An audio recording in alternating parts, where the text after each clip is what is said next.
élevé. Alléluia, on va s'asseoir. Le Seigneur est vivant, que son nom soit béni et soit exalté. Alléluia, beaucoup de joie aujourd'hui, l'Esprit parlait. Alléluia. Vous savez, comme a dit notre soeur, par l'Esprit, par le Saint-Esprit, la chose que tu offres à Dieu, que Dieu agrée, c'est un cœur pur. Aujourd'hui, les gens croient qu'avoir un cœur pur, c'est exceptionnel. Non. Avoir un cœur pur, c'est la normalité de la chrétienté. Parce que si le cœur n'est pas pur, ou en d'autres termes, ton cœur n'est pas justifié par le sang de Jésus, purifié par le sang de Jésus, tout ce que tu fais, c'est de la religion. Dieu ne regarde pas les cœurs impurs, Dieu ne regarde pas les cœurs méchants. Dieu regarde les cœurs purs. Il dit, qui montera ma montagne sainte? Celui qui a un cœur pur. Alléluia. Comment on rend son cœur pur rapidement avant que je commence? C'est en ayant une confession, une repentance sincère devant Dieu. Vous savez que Jésus a payé un prix énorme pour nous, incalculable pour nous. Il est anormal qu'un enfant de Dieu puisse avoir traîné le péché sur lui. Mais il faut être sincère. La pureté marche de peur avec la sincérité. Ceux qui sont sincères, généralement ont le cœur pur. C'est-à-dire que tu es sincère devant Dieu, tu confesses ton péché, que ce soit en pensée, en parole ou en acte, et puis tu te laisses maintenant justifier par la foi à travers le sang de Jésus-Christ. Alléluia. Gloire à Jésus-Christ. Amen. Le Seigneur est bon. J'ai fait un très très bon voyage. Vous savez que vous connaissez le but de mon voyage, c'était pour aller bénir un enfant. Les enfants qu'on appelle prophétisons, c'est des enfants qui arrivent par la prière. Et tu prophétises sur quelqu'un qui n'avait pas, qui avait le problème d'avoir les enfants, et puis il a eu un enfant, et puis l'enfant, quand tu arrives au deuxième voyage, c'est quand la grossesse commence, et il vient me voir, non, papa tu avais prié pour moi, mais je suis maintenant enceinte, prie encore pour moi.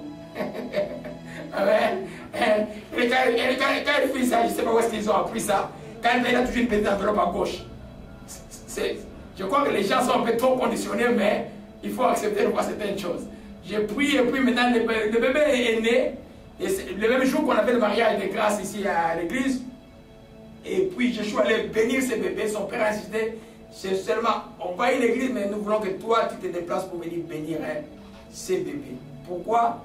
C'est parce que le nom même du bébé est sorti, est venu. Un juste au salon, ce bébé-là s'appellera Esdras. Et j'arrive, quand j'arrive, le bébé dormait encore quand on me l'a porté. Dans son sommeil, il avait un sourire jusque-là. Alléluia. Donc on a béni le bébé et puis on a retourné les jeunes hommes qui étaient avec nous. Des miracles même pour ces jeunes hommes-là. Les jours où on arrivait, quand on était nous en prière, c'est le jour où la police est venue rafler tous les mauvais amis du quartier. Ceux qui l'entraînaient aux mauvaises choses. Dieu est bon. Alléluia.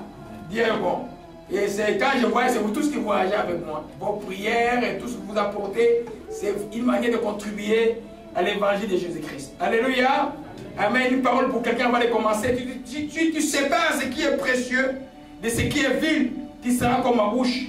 Ce n'est pas à eux de revenir à toi, mais c'est à eux de revenir à toi. Ce n'est pas à toi de retourner vers eux. Alléluia. Amen. Dieu les demande à ce que les gens puissent, ça va de pair avec ce que la sœur dit, cœur pur. Sépare ce qui est mauvais. Ta bouche va être comme la bouche de l'Éternel. Alléluia. C'est plus grave, le plus grand danger si tu as une onction prophétique, que tu as un cœur méchant, c'est le python qui va t'habiter. Et les dégâts seront terribles. Alléluia. C'est pourquoi les enfants de Dieu doivent être extrêmement vigilants. Alléluia.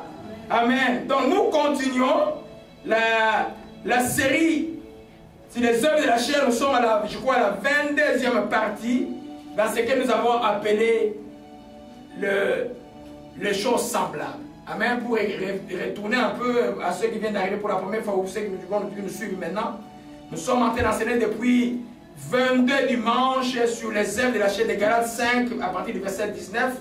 Nous allons les répéter rapidement pour vous situer. Les œuvres de la chair sont manifestes, c'est l'impudicité, l'impurité, la dissolution, l'idolâtrie, la magie, les inimitiés, les querelles, les jalousies, les animosités, les disputes, les divisions, les sectes, l'envie, l'ivrognerie, les excès de table et les choses semblables. Je vous dis d'avance, comme je l'ai dit, ceux qui commettent de telles choses n'hériteront point le royaume de Dieu. Alléluia. Donc ça dit que si un chrétien, tu as reçu Jésus comme Seigneur et Sauveur, il est ton Seigneur, ton Sauveur, tu marches charnellement, tu fais ces choses-là, tu ne les verras pas. Tu ne verras pas les bénéfices de l'avoir ici sur cette terre et la vie éternelle, tu vas les rater. Paul l'a nommé les œuvres de la chair.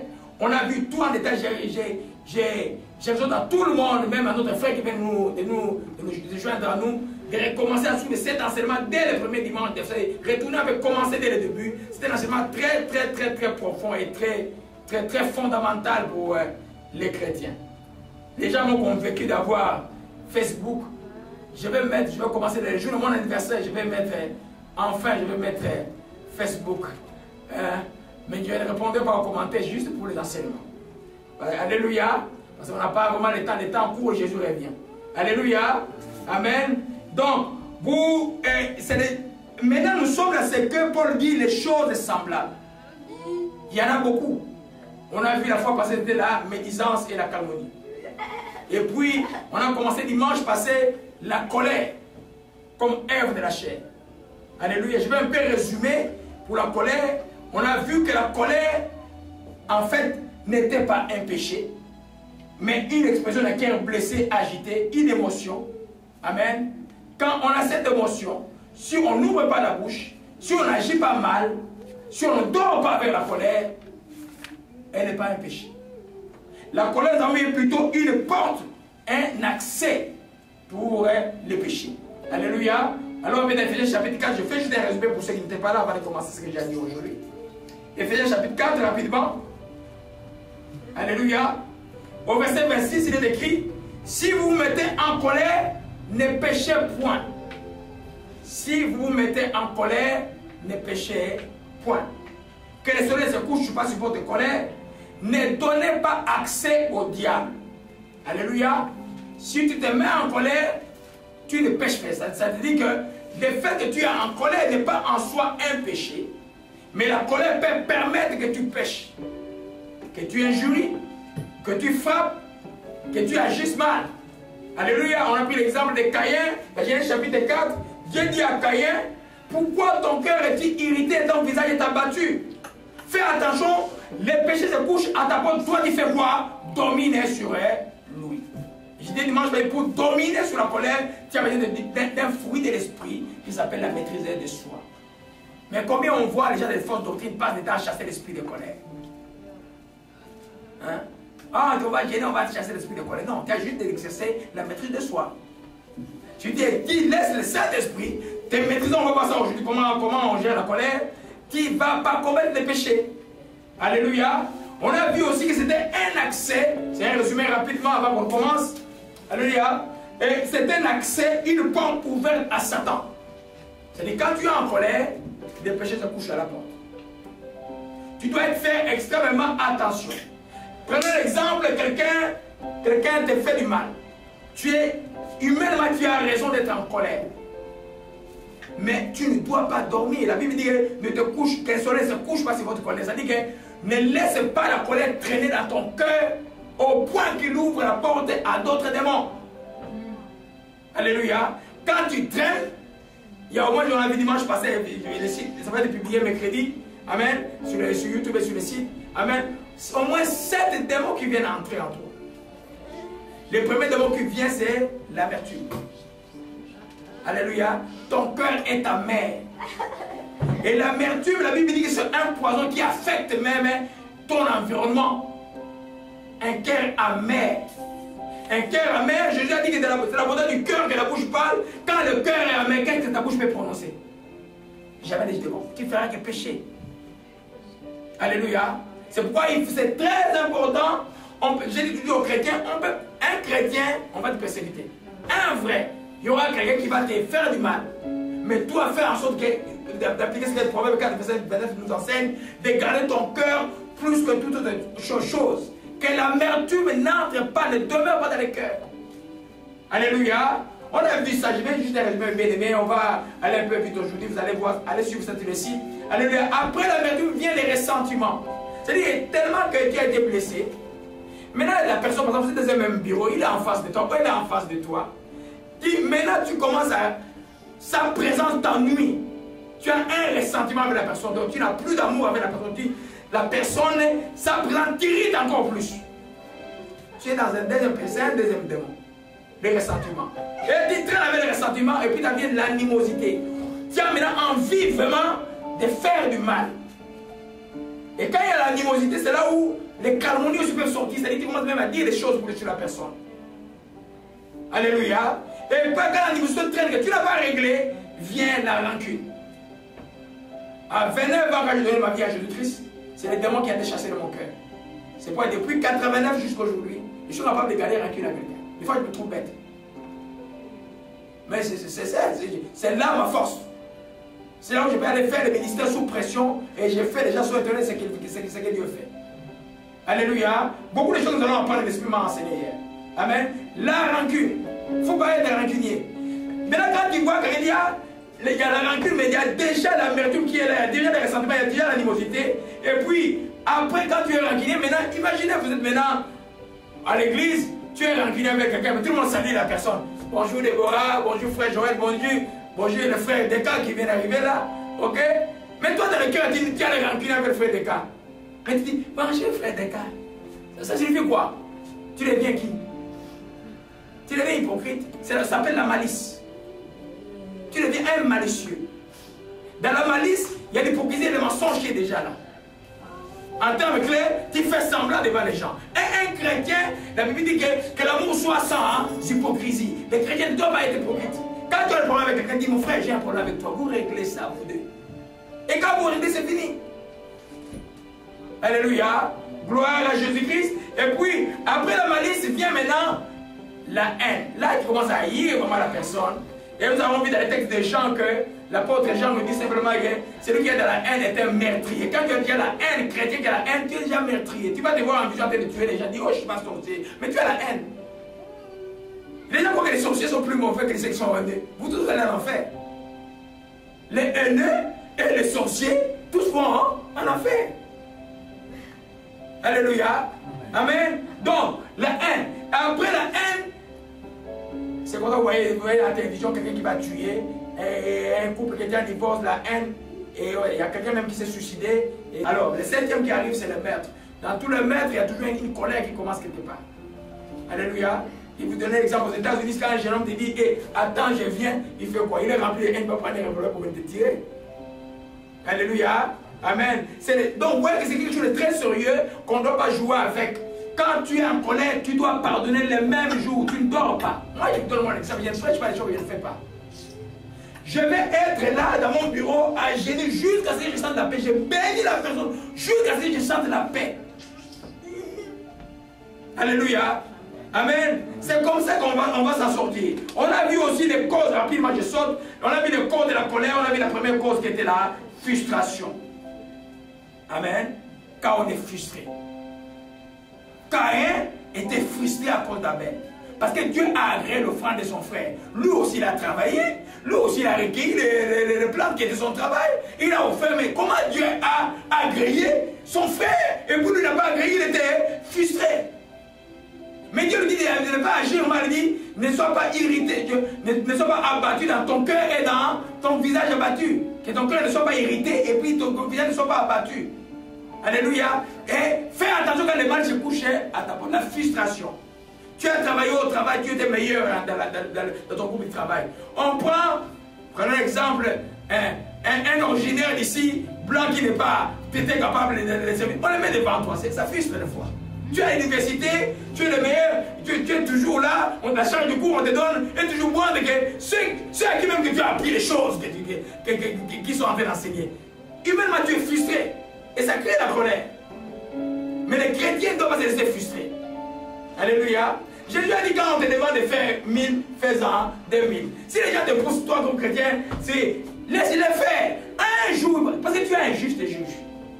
Tu as un gardien. Tu as quelqu'un qui peut faire même si, qui va te justifier. J'ai vu maintes une fois. Ma conclusion de mon voyage pour retourner ici, il dit simplement, oh, si tu marches droit, Dieu te justifiera toujours. Alléluia. Si tu marches droit, Dieu te justifiera toujours. On peut te frustrer, on peut faire des choses. Il y a certaines frustrations qui arrivent simplement parce que toi-même tu veux te frustrer. Dieu n'a pas demandé comme chrétien de forcer d'être le premier quelque part. Non. Non. Les chrétiens, on les lève. C'est-à-dire que le boss regarde, il dit, moi, je suis le chef de service dans le travail médical que je faisais dans la recherche sur le sida. C'était à l'âge de combien? 27 ans. Un matin, le midi, monsieur le directeur entre, le docteur Ryder, il dit, tout le monde va finir la réunion, et puis il dit, docteur Kassera, je crois que c'est toi qui vas être le chef d'équipe. Moi, 27 ans, avec les médecins congolais de 45 à 44 ans, mais comment ça va être? C'est comme ça que Dieu élève.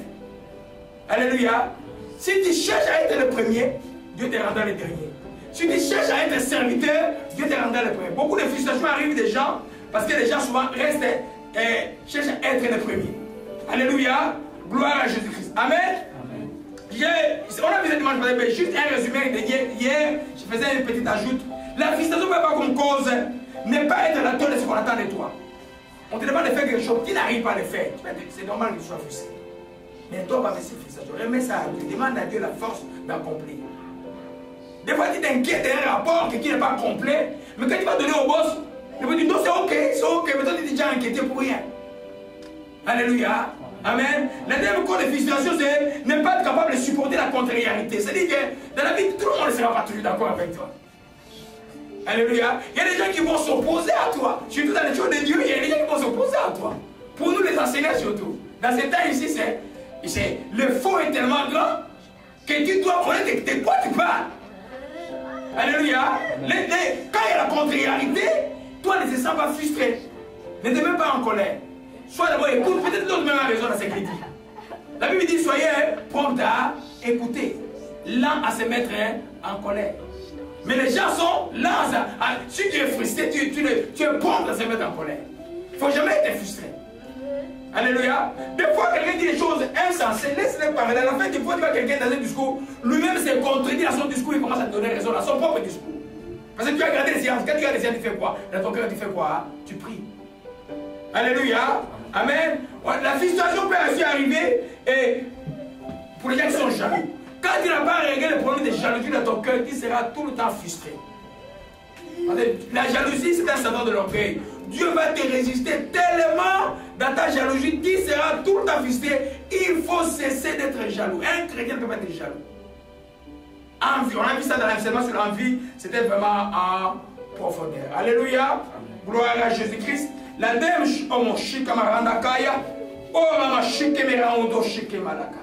on a vu aussi dimanche passé que la deuxième cause de connaître la mésentente.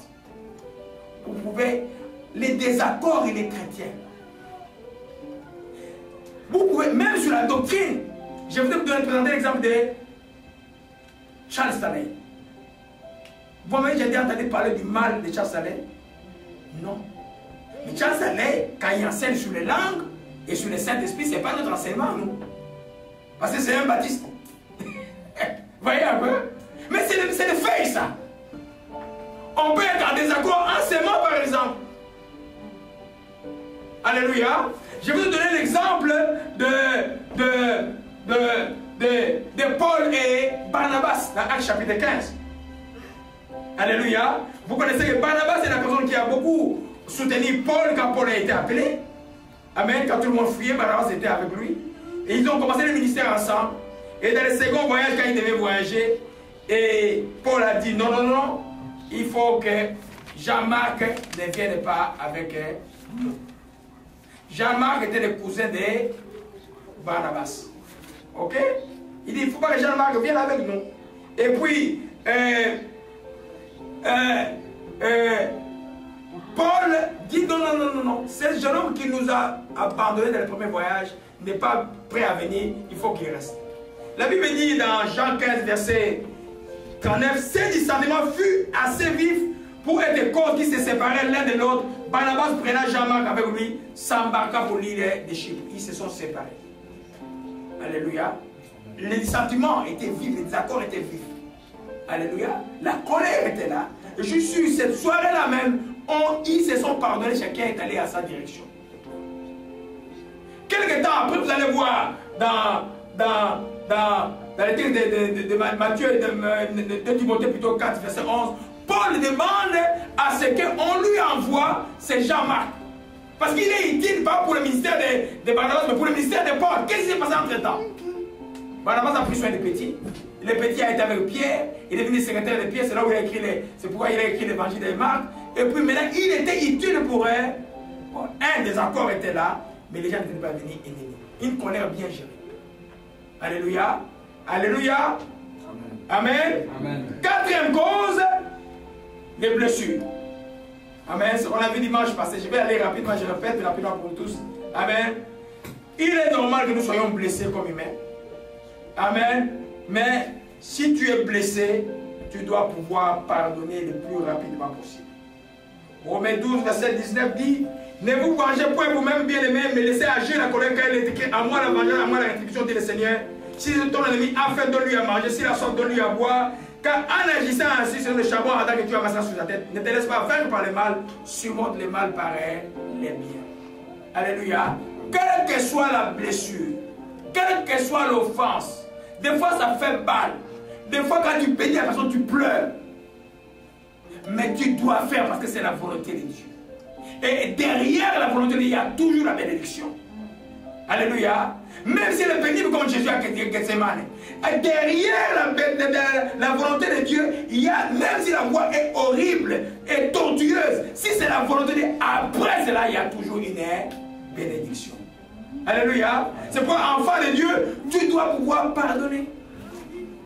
Quelles que soient les blessures, la trahison, on t'a trahi dans ta relation, on t'a menti, bénissez la personne, bénissez, laissez le Saint-Esprit guérir ton cœur, bénissez, c'est Dieu, voyez les serviteurs de vous prier pour toi. Allez, ne laissez pas traîner ces choses-là. Alléluia. Vous allez voir que quelqu'un qui a un cœur guéri, la relation, par exemple dans le cas de divorce, si tu es divorcé la première femme, on va parler d'une histoire aux États-Unis, quelqu'un qui a son troisième mariage, je lui dis, dites-lui de m'appeler, sinon le troisième mariage, je vais finir. Dites-lui de m'appeler vite. J'ai comme l'impression que ces jeunes frères-là, quoi, les femmes qu'il prend, il les prend comme les médicaments des premiers mariages. Ça ne marche pas ainsi. Tu dois pouvoir être guéri totalement de la blessure ancienne. Oublier, guéri dans le cœur pour commencer une nouvelle relation. Sinon, tu vas avoir des problèmes. Alléluia. Amen. Amen. N'importe qui, surtout l'esprit des rejet, même si les gens qui ont été rejetés par les femmes, l'esprit des rejet doit quitter ton cœur. Tu dois pouvoir pardonner les gens qui t'ont rejeté pour établir les autres relations. Sinon, tu vas faire la victime dans ta nouvelle relation et ça ne marchera pas. Alléluia. Amen. Gloire à Jésus-Christ. On a vu la quatrième, c'était l'injure. Amen. Je vais vous donner l'exemple du prophète Élisée. L'injure mal gérée pour ceux qui, surtout ceux qui ont l'onction prophétique, c'est dangereux. Amen. Et une injure, ça blesse. Qui on peut injurier va rester tranquille ici? Tous devaient rester tranquilles. Mais des fois, quand l'injure est là, c'est le feu qui est là aussi.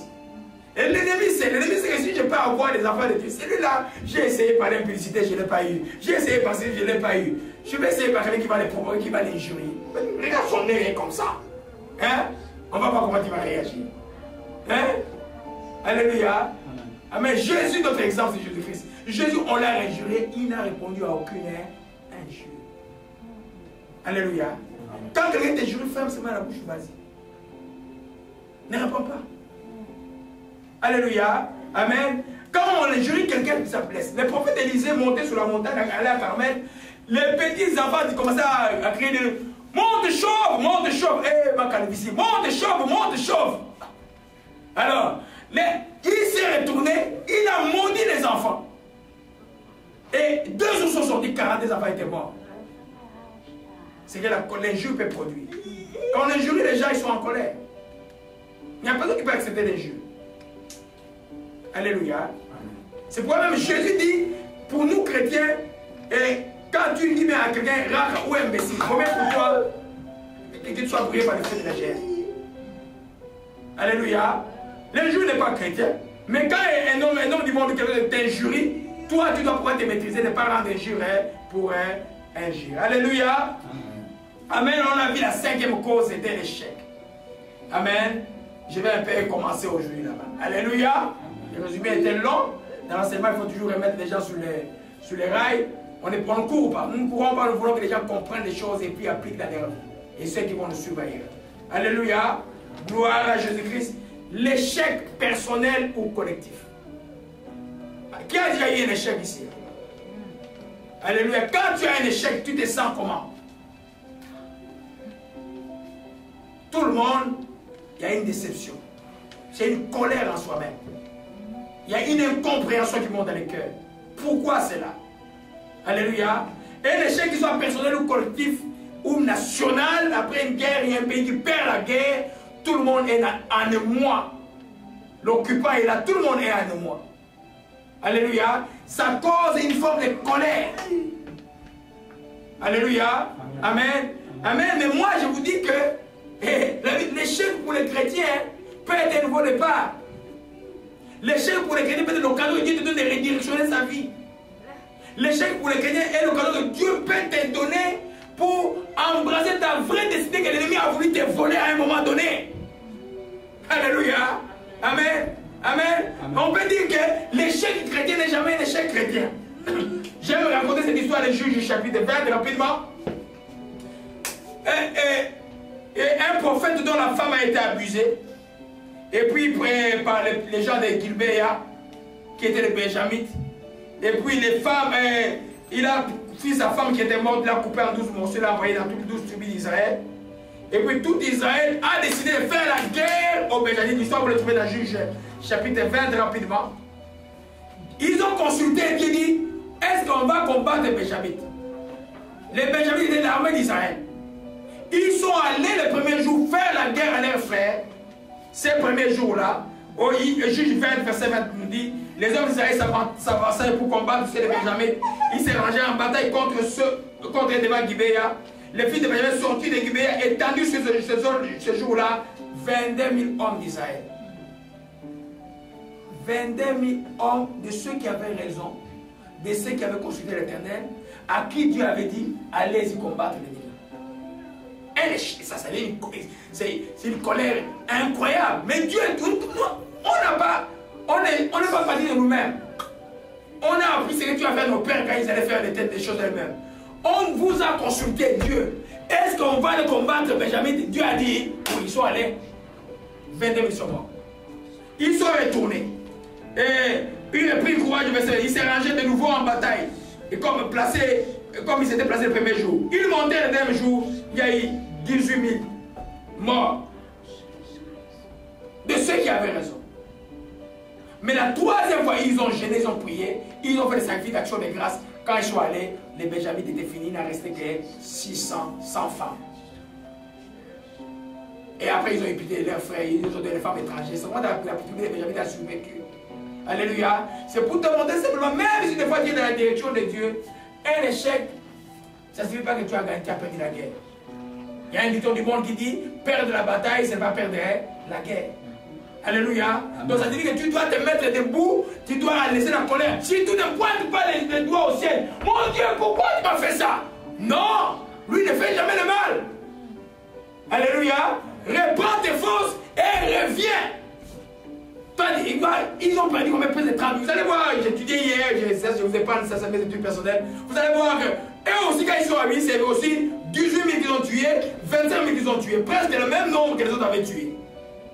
Et ils ont éliminé la race. Alléluia. Il y a certaines choses que nous faisons pour Dieu que nous ne comprenons même pas pourquoi cela arrive. Alléluia. Mais Dieu sait.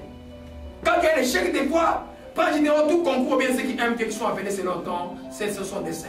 Tu commences à remercier Dieu, même si tout rire, même les démons te regardent sur de rire. Toi, remercie Dieu, tu verras demain, ils vont fermer la bouche, ils cesseront de rire. Alléluia. Amen. Amen. Un autre exemple que nous avons de 1 Samuel chapitre 20, chapitre 30. C'est l'enseignement que j'ai enseigné il y a très longtemps. Je vais revenir ça un jour, ça fait près de 10 ans. Tiglag. 1 Samuel chapitre 30. Ça c'est David qui est en train de fuir Saul. Il est maintenant chez Achis, un roi philistin. Et puis finalement, ils vont en guerre. 1 Samuel chapitre 30. Et quand ils sont partis en guerre contre Israël, les Philistins ont dit non, cet homme risque de nous contre nous pendant la guerre, il ne vient pas avec nous. Donc David maintenant avait laissé David, dans la ville ils ont laissé leurs femmes et leurs enfants. Au retour, Tziklag était brûlé, les Amalécites avaient tout pris, ils étaient partis. Tout sont partis avec. Et les gens qui étaient avec David maintenant parlaient maintenant de lapider David. Ils étaient toujours en colère. Et voyez même le verset 6. David fut dans une grande angoisse quand le peuple parlait de les lapider parce que tous avaient l'amertume dans l'âme. Vous savez quoi? L'amertume dans l'âme. À cause de ses filles, David reprit courage en s'appuyant sur l'Éternel, son Dieu. Alléluia. Après un échec, ne sois pas en colère, appuie-toi sur ton Dieu. Comprends pourquoi cela est arrivé. Même des fois tu n'as pas l'explication. Si tu as déjà prié pour la chose, Dieu dit que c'est ta voix que Dieu t'a adressée. Continue. Réessaye encore la chose. Alléluia. Amen. Amen. Alors aujourd'hui, c'est que nous allons voir, enfin nous arrivons. Alléluia. Aujourd'hui, nous allons voir les types de colère. Il y a plusieurs types de colère. Il y en a seulement sur le site. Mais je comprends que maintenant Dieu me donne plus que ce que j'ai enseigné il y a 10 ans qui est sur le site. Alléluia. Le premier type de colère que nous voyons s'appelle la colère sainte ou l'indignation. Un chrétien peut être indigné. Un chrétien peut être indigné quand il voit des choses qui sont impures, des choses qui ne marchent pas par la parole de Dieu. Tu marches dans la vie, tu vois les femmes nues en train de se promener. Dans certaines églises, tu les vois nues. Tu es en droit d'être en colère. Ça s'appelle l'indignation, la colère sainte. Je vous avais dit hier, dimanche, dans l'introduction, que la colère ne pouvait pas être un péché parce que Dieu lui-même se met en colère. Vous savez ça? La Bible dit que Dieu est là à la colère. Or, Dieu ne peut pas pécher. Jésus le dit de Jésus que sur cette terre, il n'avait point péché. Mais dans les temples, qu'est-ce qu'il a fait? Quand il a trouvé des vendeurs dans les temples, il a renversé des tables. Il était en colère ou pas? Il était en colère. C'est une des choses que le Saint-Esprit m'a donné qui montre clairement que la colère n'est pas un péché. Vous comprenez un peu? Alléluia. L'indignation, un chrétien doit être indigné quand tu vois dans ta famille. Il a donné tout ce qu'il trouve, c'est de demander l'argent. Ils ne veulent pas obéir à Dieu. Ils sont dans le monde, ils sont dans la société. Des fois, tu leur envoies l'argent. Et tu as envoyé juste un peu comme ça. Mais dis, on te donne un cadeau, tu me dis, on te donne un peu comme ça. Alléluia. Les chrétiens doivent être en colère quand ils voient le corps de Christ aujourd'hui. On commence à marier les hommes, les femmes, les femmes. Mais nous, on ne le fait pas. Ceux qui le font, ils le font, ça a un problème. Mais ce n'est pas l'église de Jésus-Christ qui peut le faire. Les chrétiens doivent être indignés quand ils voient maintenant le divorce devient comme le mode de résolution de l'église. Donc, divorcer devient comme un pain. Tu dois être indigné. Et puis, on divorce pour un coup de tête. Et puis, un pasteur aussi le bénit, encore les mariés le bénit. Mais tous ils sont dans la malédiction. La seule cause de divorce, c'est l'adultère. S'il n'y en a pas, oh, vous êtes bloqué là, arrangez vos problèmes. Alléluia. Amen. Les chrétiens doivent être indignés. Et Yesprit me disait hier, écoute, allons un peu, mon Dieu. Allons dans Matthieu 21. Matthieu 21. Matthieu 21. Gloire à Jésus-Christ. Amen. Donc l'indignation, l'irritation, c'est le même, c'est le synonyme, c'est une forme de colère. Elle peut être sainte, un serviteur de Dieu. Jésus-Christ lui-même, le Seigneur, s'est irrité, il a trouvé les temples, les gens étaient de vendre, il a donné des coups de pied au temple, il a renversé les tables. Il n'était pas en train de rire, il était en colère. Pour prouver que la colère n'est pas un péché, regardez ce que l'Esprit a montré hier. Allons un peu dans Matthieu 21. Lorsqu'il est entré à partir du verset 10, dans Jérusalem, la foule fut émise. On disait, qui est celui-ci? La foule répondait, c'est Jésus, le prophète de Nazareth en Galilée. Jésus, entrant dans les temples de Dieu, chassa tous ceux qui vendaient et qui achetaient dans les temples. Il renversa les tables échangères et les chaînes des vendeurs de pigeons. Hein? Moi, j'ai dit qu'il a donné des coups de pied. Il a renversé. Alléluia. Mais regardez ce qui suit. Il leur dit, ma maison sera appelée une maison de prière, mais vous en faites une caverne de voleurs. Le verset 14. Des aveugles et des boiteux s'approchèrent de lui où? Regardez bien dans votre Bible. Dans le même temple. Pendant qu'il renversait les tables. Et il les guérit. Et il fait quoi? Il les guérit. Les mêmes personnes qui étaient en colère là, les guérit. Vous comprenez la colère sainte, c'est quoi? C'est le Saint-Esprit qui est irritant en toi. Et c'est le même Saint-Esprit qui a compassion des pauvres qui étaient là. Jésus est allé dans l'indignation et il a guéri directement les gens après. Ça signifie que, bon, on est d'accord qu'il n'a pas commis de péché. On est d'accord aussi que la colère qu'il avait, c'est une colère sainte. C'est-à-dire qu'il n'a pas supporté ce que Dieu ne peut pas, son Père ne peut pas supporter. Il a guéri. Alléluia. Amen. Amen. Alors, nous comprenons, c'est la même colère sainte que vous avez voyé dans Paul, dans Actes chapitre 4. C'est pourquoi je ne comprends pas les pasteurs, les serviteurs, les tolérants. Il va quelqu'un venir à l'église avec les pantalons, tous les guerriers dehors. Et puis les pasteurs disent, je vais nous parler après. Parler après quoi? Hein? Je sais que tu as une des choses que je dois régler. Tu parles aux gens à l'église, ils doivent comprendre parce que le temps court. Quand une femme de 40 ans ne comprend pas, vient à l'église ou chante de la chorale et tout ce qu'elle a vu, tout ce qu'elle a porté, on le voit, mais c'était une abomination à l'église, vous l'appelez madame. Est-ce que vous avez fait ça consciemment ou vous venez, vous êtes au casier de chute pour les gens, et si vous êtes au casier de chute pour les gens, vous allez en faire. Alléluia. Les péchés de casier de chute, allez suivre l'enseignement sur les péchés, c'est 20 heures d'enseignement. C'est le péché le plus dangereux. C'est-à-dire que tu commets quelque chose, tu ne te rends pas compte, mais dis au casier de chute pour un petit Jésus qui vient prier à l'église. Je dis pour toi, vaut mieux qu'on te mette une pierre ici, qu'on te jette dans la mer. Alléluia. Amen. L'indignation sainte, elle est normale. On ne peut pas tolérer des histoires comme ça à l'église de Jésus-Christ. On va dire que vous êtes légaliste. Non. Pureté du cœur, pureté du corps aussi, à l'extérieur aussi. C'est pas le légalisme. Alléluia. Amen. Amen. Actes chapitre 17. Ça c'est Paul qui arrive à Athènes. Gloire à Jésus-Christ. L'épée est là aujourd'hui. Gloire à Jésus-Christ. Actes chapitre 17. Amen. Ça c'est Paul qui arrive à Athènes. J'explique le contexte. Athènes c'est comme la capitale de la Grèce. Les dieux grecs, Apollon, et Diane, et c'était des déesses qui dominaient là-bas. Il y avait plein, même aujourd'hui, vous allez à Athènes, vous avez des vestiges de ça, des statues partout. Et Paul arrive, il dit, ceux qui accompagnaient Paul le conduisirent à Athènes, puis il s'est retourné chargé de transmettre la silence à Timothée lors des régions de Pluto. Et Paul les attendait à Athènes, il sentait au-dedans de lui son esprit s'irriter à la vue de cette ville pleine de quoi? D'idoles. Son esprit s'irritait. C'est je vois une indignation. Parce que tu es chrétien, c'est le Saint-Esprit qui est irritant en toi. Tu ne supportes pas. Tu es dans le métro, tu vois, tu es dans une classe, même à l'université, tu es avec des gens, mais tu sens que ton esprit est irrité. C'est pas anormal. Le Saint-Esprit, jamais il admettra un lieu de péché. Il dit, d'où tu es, d'où sois tout là-bas. Non. Il va être irrité. Alléluia. Il dit, son esprit quoi? S'irriter. Amen. Donc Paul, à la vie des idoles, son esprit est irrité. Quoi qu'il a prêché à l'aéropage, quoi qu'il a parlé, mais son esprit s'irritait. Il était en colère sainte.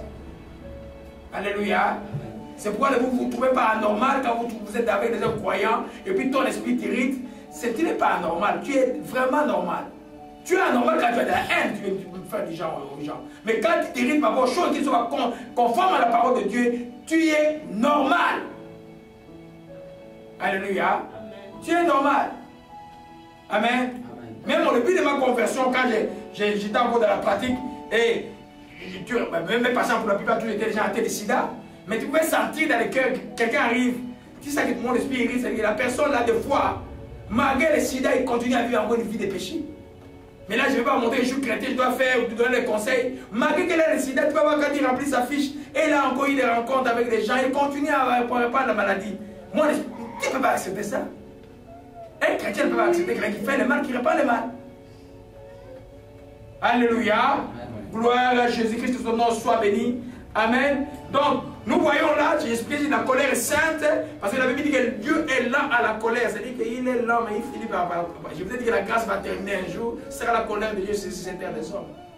Il y en a qui rient, qui ne riront plus ce jour-là. Il y en a qui vont à l'église, ils vont à l'église pour la forme, ils n'iront plus à l'église pour la forme ce jour-là. Alléluia. Gloire à Jésus. Deuxième type de colère s'appelle la clameur. Ça c'est très, très commun quand souvent dans les familles, c'est-à-dire que tu es en colère puis tu cries en même temps. La clameur. Alléluia. C'est la colère se manifestant avec des cris. Amen. C'est une colère qui peut affecter facilement l'environnement, surtout les enfants.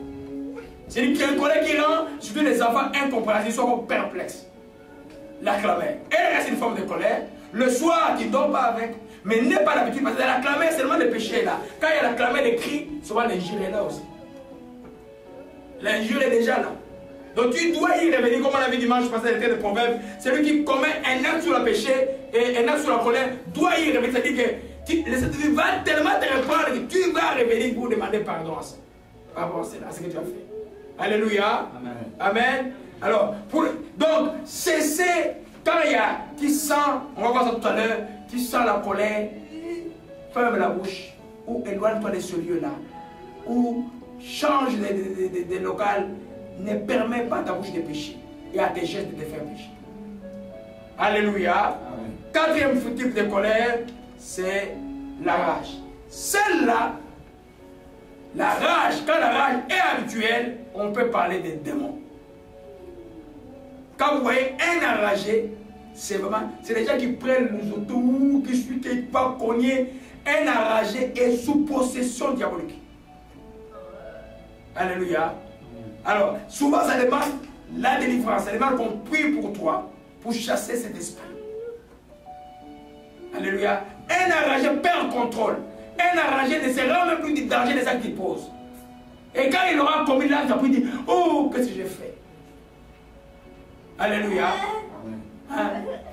Surtout les mamans, ne vous enragez pas avec les petits enfants. Tu t'arrages, tu donnes un coup, les diables n'attendaient que ça, l'enfant tombe, il est mort. Oh, cette femme elle a tué son enfant. Mais non, les diables ont eu raison de toi. Alléluia. Même l'homme, tu dis, surtout les hommes qui tapent les femmes. Moi, je n'ai jamais tapé ma femme. Peut-être j'aurais voulu, mais je n'ai jamais tapé. Ok? Je ne vois pas comment je peux lever les mains à taper une femme. Je ne vois pas comment ça peut commencer. Vous comprenez un peu? Parce que quand il y a la colère, tu dis, t'es chaud là, viens, les gars te disent, frappe! Ne frappe pas. Beaucoup de gens sont en prison aujourd'hui simplement. Ils se demandent, mais quand ils demandent pardon, les gens ne peuvent même pas les pardonner. Quoi qu'il a fait volontairement? Non. La rage est venue, la rage est aveuglée, il a frappé pour l'ennemi, il a profité, et demain, on te fait porter quelque chose, les ténèbres te fait porter quelque chose qui peut planifier contre toi, tu te trouves victime des ténèbres sans le savoir. Alléluia. Ouais. Amen. La rage est extrêmement dangereuse. Comment tu peux savoir que tu as la rage? Tu vois les gens souvent quand tu t'énerves, tu commences à trembler. Hein? Qui tremble comme ça? Moi, avant que je sois compétitif, c'était comme ça. Hein? Tu trembles là, ok? Il y a des tremblements de peur, il y a aussi des tremblements de colère. Ça, c'est déjà enragé. Amen. Il y a des types de gens, comme vous avez à dîner, par exemple, avec quelqu'un qui bègue. Quelqu'un qui bègue, par exemple, il faut être patient envers lui. N'ayez pas l'habitude de provoquer les gens qui bèguent, hommes ou femmes. Parce que comme ils ne peuvent pas exprimer, souvent ça s'exprime par une colère brusque et puis fait des dégâts terribles. Alléluia. Amen. Ça, c'est des choses que vous devez connaître dans la vie, dans vos relations. Et puis peut-être Paul et Jacques nous disent simplement que la colère, quel que soit son type de colère, n'accomplira pas la justice de Dieu. Donc chaque acte que je pose quand je suis en colère, je vais être en erreur, certainement en erreur. Hormis la colère est sainte envers les choses de Dieu. Alléluia. Gloire à Jésus-Christ. Amen. La quatrième chose que nous voyons aujourd'hui, je vais essayer de clôturer un peu avant parce que c'est beaucoup de choses, c'est la déception. J'appelle cela la colère sourde. C'est-à-dire, c'est une colère, quelqu'un est déçu, souvent le visage est abattu. Il y a d'autres même, on ne voit pas, mais le cœur est tellement déçu. Il ne parlait pas. C'est la colère très très dangereuse. C'est cette colère qui a conduit notre frère dit-on au Québec à se suicider la semaine dernière. Mais on nous prie même de voir ses enfants, à un moment il n'en pouvait plus. C'est la colère de déception, c'est la colère qui amène la dépression, qui amène les gens à se faire du mal. Alléluia. C'est vraiment très très dangereux. C'est pourquoi dans la vie chrétienne, ne te laisse pas être déçu. Amen. Tu as quelqu'un qui t'a aimé et qui t'aime encore. Il s'appelle Jésus-Christ de Nazareth. Il t'a aimé, il t'aime encore, il t'aimera toujours. Alléluia. Amen. Il est un avocat. Jean dit que c'est un avocat. Même quand même qui a commis un péché, il défend ta cause. Il est un avocat. Jésus ne culpabilise pas. Le Saint-Esprit ne culpabilise pas. Le Saint-Esprit te dit la vérité puis te relève. Alléluia. Alors, une déception, les hommes, une chose que vous devez retenir, que l'humain n'est pas parfait, l'humain te décevra toujours à quelques points. Même pour ceux qui font des efforts comme nous autres à être déjà intègres, quelque part, tu peux décevoir les gens. Maintenant, les chrétiens, tu fais quoi quand tu es déçu? Il ne faut pas te laisser décevoir. Si ce n'est pas, comme je dis, ne te décevoir jamais, ne te laisse jamais décevoir. Ne laisse pas la déception entrer dans ton cœur. Pardonne, bénis les gens. Pardonne, bénis les gens. S'ils sont dignes de réconciliation, réconciliez-vous et restez ensemble. S'ils ne sont pas dignes de réconciliation, bénissez-les, vivez comme Jacob et Esaü, et l'autre à Sukkot, l'autre à un autre lieu. Soyez séparés et bénissez-vous. Amen. Alléluia. Amen. Alléluia. C'est la colère sourde, un sentiment pénible causé par un échec, une frustration ou une déception. Alléluia. Amen. C'est ce que David, quand il est arrivé à Tsiglag, il a pleuré. Tout était parti. Il était tellement déçu. La Bible dit qu'il reprit courage en comptant sur l'Éternel. C'est là où l'école du Christ est importante. Au lieu des lieux qu'on enfonce les gens. C'est là où les prières sont importantes. Après la déception, la chose que tu dois faire, c'est attache-toi à Dieu, attache-toi à Dieu. Prie sans cesse. Ne laisse pas l'ennemi te vaincre. Laisse pas tes pensées voyager. Attache-toi à Dieu. Après une déception, on s'attache à Dieu. Alléluia. Dieu va te guérir. Qui va te relever. Tu auras certainement une nouvelle vie. Alléluia. Amen. Amen. Amen. Gloire à Jésus-Christ. Oh mon cher, alléluia. Et surtout, faites attention. N'attribuez pas à Dieu votre déception. Dites que je suis déçu de Dieu, je suis fatigué. Jamais faites pas ça. Amen. C'est pas un des enseignements qui est sur le site qui s'appelle le nom de Dieu, c'est important. Vous devez connaître qui est votre Dieu. Votre Dieu ne vous recevra. Le Dieu d'Abraham, d'Isaac, de Jacob, Israël ne vous décevra jamais. Il n'est pas le maître de la déception. Il vous donne l'espérance. Et l'espérance du juste ne périra jamais, dit la parole de Dieu. Jamais. Attache-toi à Jésus-Christ. Attache-toi à sa parole. Regroupe-toi avec des gens qui voient les choses de Dieu d'une manière sainte et qui ont l'esprit dans les bas, qui savent que d'un moment l'autre, le Seigneur va revenir.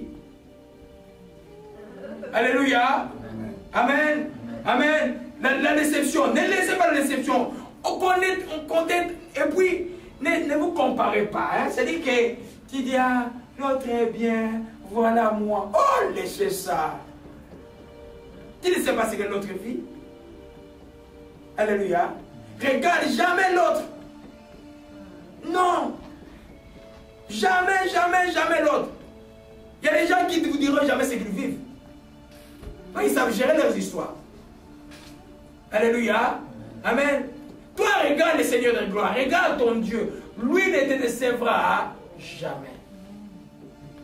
Amen. Jamais, jamais, jamais. Gloire à Jésus-Christ. Que son nom soit béni et soit exalté. Alléluia. Amen. Amen. Comment prévenir la colère maintenant? Les grands médicaments de la colère, c'est simplement marcher selon l'esprit. Galates 5, comment on nous dit, marchez selon l'esprit, vous n'accomplirez pas les désirs de la chair. Je vois beaucoup de chrétiens qui disent chasser les démons, chasser les démons. Mais ils ne marchent pas selon l'esprit. Chaque démon, ils sont en dispute. Chaque démon, ils sont en querelle. Mais non. Marchez selon l'esprit. Marchez selon l'amour. Marchez selon la joie. On a parlé du pardon aujourd'hui. Marchez selon la joie. Vous n'accomplirez pas les désirs de la chair. En d'autres termes, laissez-vous dominer par le Saint-Esprit, par la pensée du Saint-Esprit, par ce que le Saint-Esprit vous commande de faire. Vous n'accomplirez pas les désirs de la chair. Parce que le Saint-Esprit est là en nous pour nous conduire. Il n'est pas là pour nous montrer seulement des visions qui vont être grandes. Non. Premièrement pour nous enseigner. Deuxièmement pour nous reprendre, pour nous amener à la repentance. Deuxièmement pour nous enseigner. Troisièmement pour nous conduire dans toutes les choses de la vie. Tout. À l'église et en dehors de l'église. Alléluia. Gloire à Jésus-Christ. Amen. Galates 5. On va à Galates 5 rapidement. Comment se sortir de la colère. Alléluia. Gloire à Jésus-Christ. Les plaies là. Galates 5 rapidement. On va commencer à clôturer rapidement. Je vais bousculer. Je ne vois plus le temps comme il faut parce qu'on devait commencer à retard. On a commencé un peu avant. Alléluia. Gloire. Galates 5, verset 7 dit, marchez selon l'esprit pour accomplir par les désirs de la chair. Le verset 22 dit, le fruit de l'esprit c'est l'amour. Si tu marches selon l'amour, tu marches selon l'esprit. C'est la joie. Par exemple, aujourd'hui, l'esprit disait beaucoup de joie. Mais comment vous pouvez venir à la maison et vous n'êtes pas joyeux? Donc tu as quitté ta maison pour venir à la maison et dire pour vous. Et puis dire, mais non, la maison c'est le lieu de la joie. Vous savez que la joie, un cœur joyeux c'est un bon remède, la Bible dit. C'est un grand remède. J'étais au tel manière, mes manières me demandaient, mais papa, pourquoi tu ne vieillis pas? Je dis, mais parce que je suis toujours joyeux. Pourquoi tu ne veux pas vieillir? Je suis toujours joyeux. Alléluia. Amen. La joie et la patience. Marchez selon la patience. D'abord, relation. Supportez-vous. Amen. Marchez selon la bonté. Ne laissez pas la méchanceté dans le cœur, même un peu. Sachez ce qui est bien et pratiquez-le bien. Pratiquez-le. Jésus, et la parole dit même que celui qui sait qu'il fait le bien, qui ne le fait pas, il commet un péché. Chaque fois qu'il y a une occasion de faire le bien, ne ratez pas. C'est le bien que Dieu met devant toi. La vertu des chrétiens marche par la sémence. C'est-à-dire que le bien que tu fais, c'est le bien qui te reviendra. Alors ne rate pas une occasion de faire le bien. D'accueillir quelqu'un, d'offrir quelque chose à quelqu'un, d'aider quelqu'un, c'est quelque chose qui te reviendra. Alléluia. Amen. Amen. Gloire à Jésus-Christ. Marchez dans la fidélité, dans la douceur, dans la tempérance, surtout la tempérance, la maîtrise de soi, par rapport à la colère. Maîtrisez-vous dans la colère. Il y a deux fruits qui sont très nécessaires pour la colère, c'est la patience et la maîtrise de soi. Quelqu'un te provoque, tu es patient, tu ne réagis pas. Tu le passes. Amen. Tu prends des proverbes que j'aime, tu prends la première phrase qui dit, devant un insensé, ne lui réponds pas. Tu ne réponds pas. Tu te calmes et puis tu passes. Et deuxièmement, maîtrise soi. Quand ça gronde, c'est comme une pression de l'aigle. La Bible dit, maîtrise-toi, quitte l'endroit, éloigne-toi de là. Tu auras prévenu beaucoup de péchés que de te mettre en colère. Alléluia. Gloire à Jésus-Christ, que son nom soit béni. Amen. Mais advenant que tu as l'habitude d'être en colère, d'ouvrir le péché. Les choses que je vais enseigner, c'est pratique, c'est des choses à faire. On va parler juste d'aujourd'hui en clôture. On va compter dimanche. Comment empêcher la colère d'ouvrir la porte au péché? Alléluia. Voyons le Proverbe 19, verset 11. Qui connaît ce texte-là? Cette année, je l'ai beaucoup cité. Alléluia. Proverbe 19, verset 11, il dit quoi? L'homme qui a de la sagesse est lent à la colère. Et il met sa gloire à oublier les offenses. Mets ta gloire, ta force, tout ce que tu as à oublier les offenses. Alléluia. Amen. Celui qui a de la sagesse est lent à la colère. Comme Dieu est lent à la colère. Et deuxièmement, il met sa gloire à oublier tout ce qu'on lui a fait comme un mal. Tu peux oublier. En pratiquant le bien. En répondant toujours le bien par le mal qu'on te fait. Fais de ça une vie. Une habitude. La même chose, il y a une habitude de péché. Il y a la même chose, il y a une habitude du bien. Quand je fais le bien aujourd'hui, je fais le bien demain, on me fait mal, je pardonne, on me fait du mal, je pardonne. J'ai créé une habitude et finalement c'est un caractère de faire du bien qui s'appelle le caractère chrétien. Alléluia. Amen. Amen. Première chose, pour empêcher la colère d'ouvrir la porte, on va parler juste de deux, c'est être lent à parler, lent à se mettre en colère. Alléluia. Amen. Le texte de Jacques, allons le texte de Jacques rapidement. Amen. Jacques chapitre 1. Alléluia. À partir du verset 19. L'apôtre dit ceci.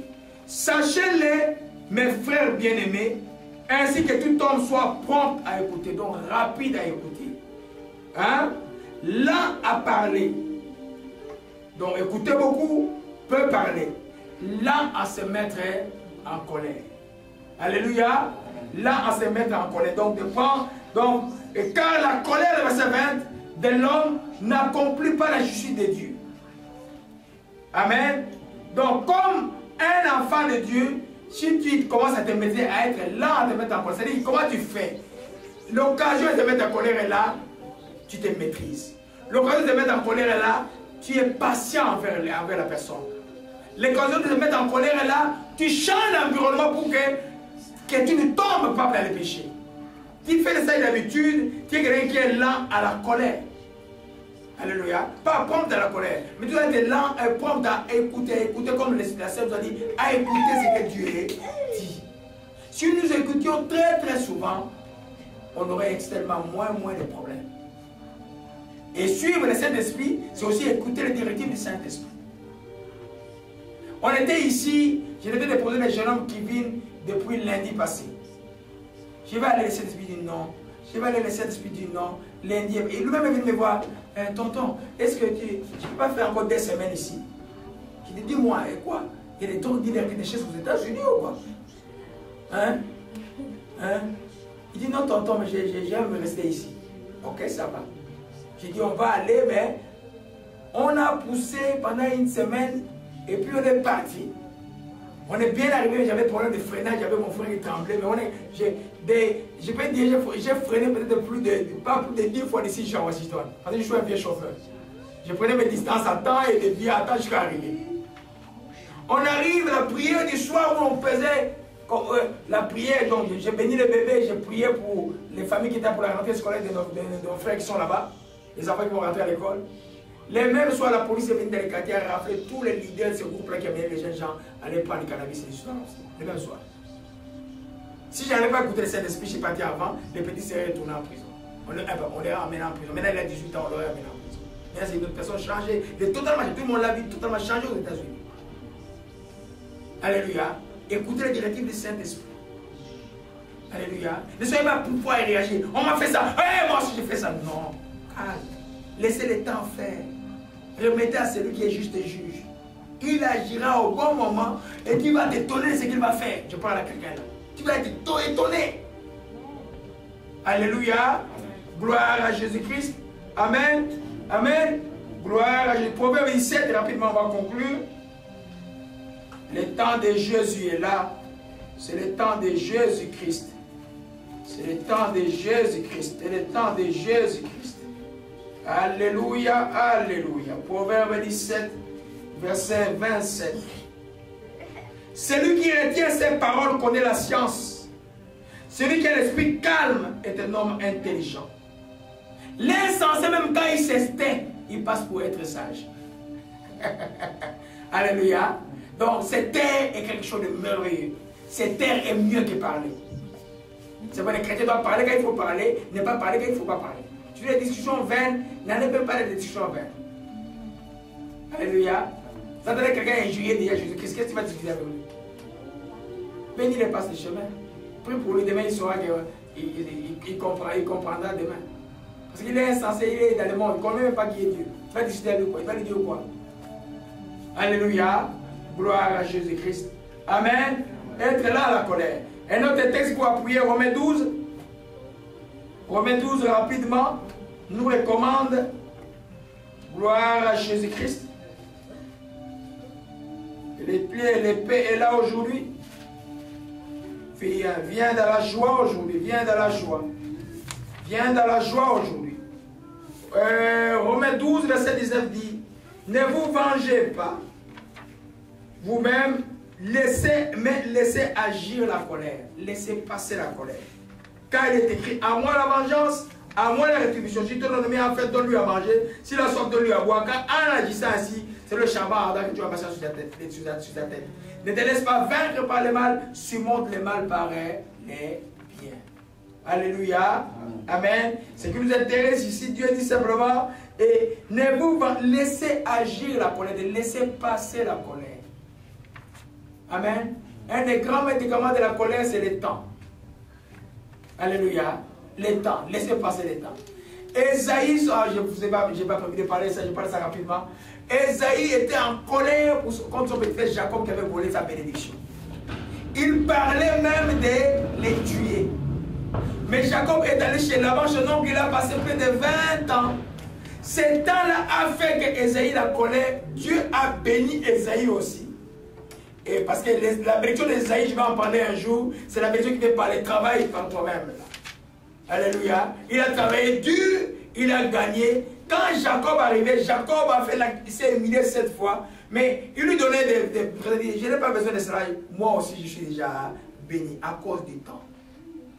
Ne soyez pas vite à vous réconcilier. Si vous sentez que vous avez encore de la colère, laissez le temps passer. Bénissez la personne. Alléluia. J'ai une expérience que j'ai fait la semaine passée.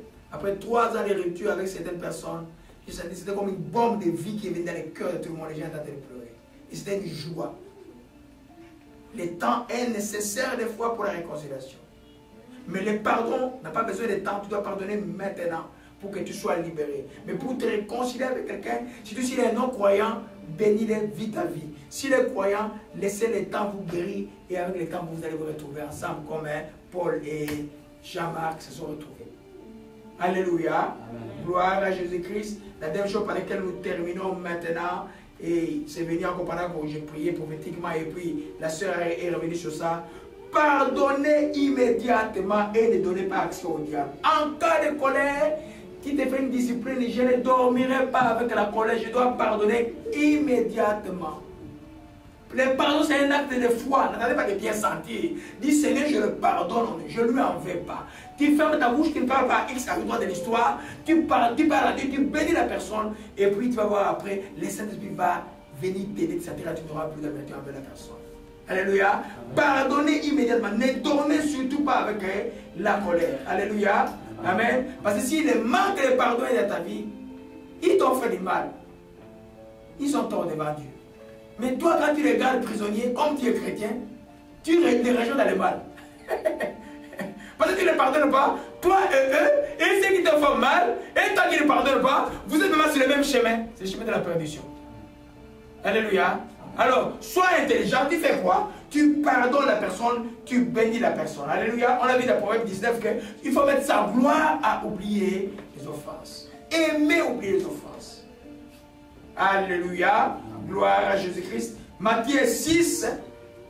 Alléluia. 6. On va terminer par ce texte-là. Gloire à Jésus-Christ. Feuille de route de Dieu. L'épée est là aujourd'hui. Alléluia, gloire à Jésus-Christ. Amen. Nous sommes en train juste de montrer comment empêcher la colère, ouvrir la porte du péché. La première chose devait être là à parler, se mettre en colère. Et deuxièmement, nous voyons pardonner immédiatement et ne donner pas accès au diable. En d'autres termes, quand je suis en colère, je ferme ma bouche. Quand je suis en colère, je ne pose pas des actes. Parce que tout ce que je pose comme acte ou décision sous colère n'accomplit pas la justice de Dieu.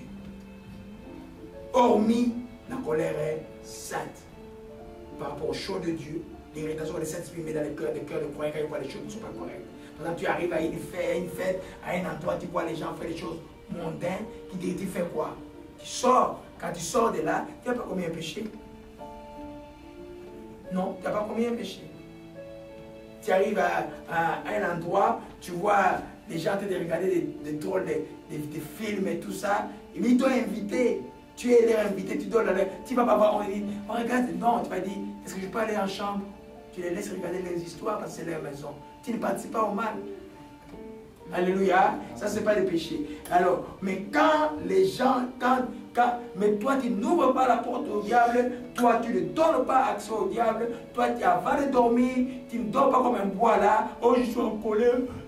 Comment je vais faire? Comment je vais... Tu as vu le mal? Tu fais devant Dieu. Dieu, tu as vu le mal qu'ils m'ont fait? Tu as dit, non, Dieu ne regarde pas ça, c'est de l'aventure.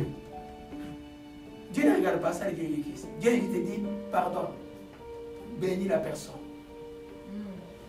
Si tu bénis, Paul dit, c'est des charbons ardents. S'il continue à te faire du mal, c'est quoi? C'est du feu. Au lieu d'invoquer le feu sur les gens, non, bénissez-les, Dieu va faire descendre le feu sur eux. C'est des charbons ardents qui vont te faire la tête parce que tu as fait du bien. C'est pas un tel de problème qui est très fort que je partageais une fille, dit simplement que Et ma pas prié tout ce temps était pour toi, que vous tomberez dans des problèmes qui disent simplement, de celui qui rendra le mal pour le bien, le mal ne quittera pas sa maison. Quand même tu es en relation avec quelqu'un qui c'est pas insensé, la personne a mal fait, que tu as fait du bien, prie pour que cela ne se réalise pas. Parce que celui qui rend le mal pour le bien, la Bible dit, le mal ne quittera pas sa maison. C'est grave ça. Alléluia. Amen. Donc c'est par là que nous allons terminer. Dimanche prochain, nous allons voir comment réagir. Et selon l'esprit, en cas de l'offense, comment tu réagis.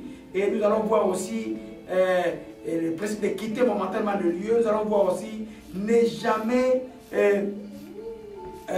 poser des actes pendant qu'on est en colère. Et puis on va conclure dimanche prochain. Éternel, nous glorifions ton nom et nous te rendons grâce pour l'opportunité que tu nous donnes de partager ta parole aujourd'hui, Dieu de toute grâce. Tu nous as aidés à parler aujourd'hui de la colère. Ta parole dit au Père, ne dormez pas avec votre colère, ne donnez pas accès au diable. Dieu de toute grâce, encore nous prions que le Saint-Esprit nous aide maintenant, ô Dieu, à marcher selon l'Esprit tout le temps, ô Dieu, et que nous n'allons pas accomplir les désirs de la chair. Pour toi qui me suis maintenant, en quelque lieu que tu sois, si tu as l'habitude de la rage ou de colère constante et que tu n'arrives pas à pardonner, et que tu ne connais pas encore Dieu, ce sera très difficile de régler les problèmes que tu as. La décision de prendre aujourd'hui pour toi et de donner ta vie à Jésus-Christ.